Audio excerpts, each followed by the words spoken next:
Radimo u Amadria parku od 2018. godine i u nekom klimatološkom smislu to sigurno ne predstavlja značajan period, ali da, definitivno mogu potvrditi da ovo ljeto i prošlo ljeto da su te vrućine postale intenzivnije, teže za podnijeti u usporedbi sa prijašnjim godinama. Zime su postale blaže i samim time i naše poslovanje se produžilo, to jest naša sezona se dosta produžila i imamo potrebe za dodatnom radnom snagom.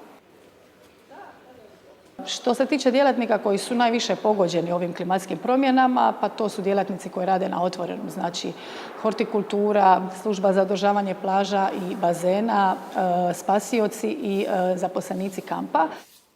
This summer month, so expect that it's a hot, but it's okay for me. But they give me a hat, and also we have a new car for collecting the linen, soil linen.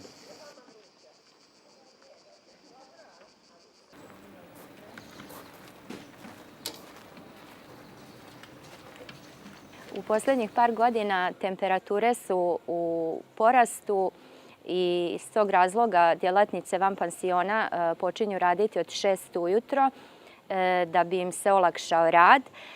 Isto kao i ja od prošle godine što imamo ovo prevozno sredstvo koje mi omogućuje brži i lakši obilazak mojih djelatnica.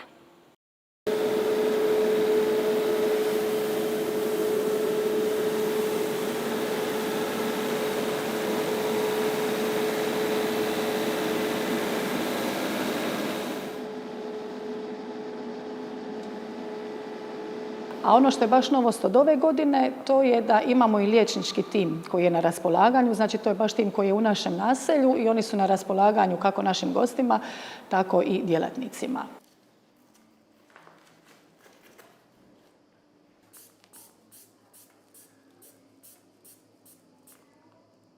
Mi radimo inače kao firma, idemo u tom nekom ekološkom pravcu, u pravcu samoodrživosti, ali znamo da smo mi ipak jedna onako mikro cjelina, da su te promjene globalne i neizbježne.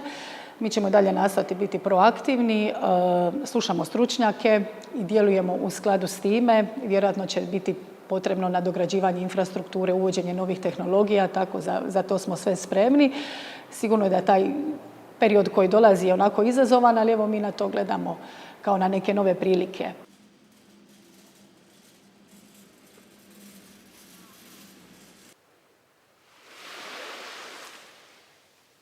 U ovom trenutku mi ne pada na pamet niti jedno radno mjesto da bi baš moglo nestati. Mi smo ipak uslužna djelatnost i težimo tom personaliziranom pristupu.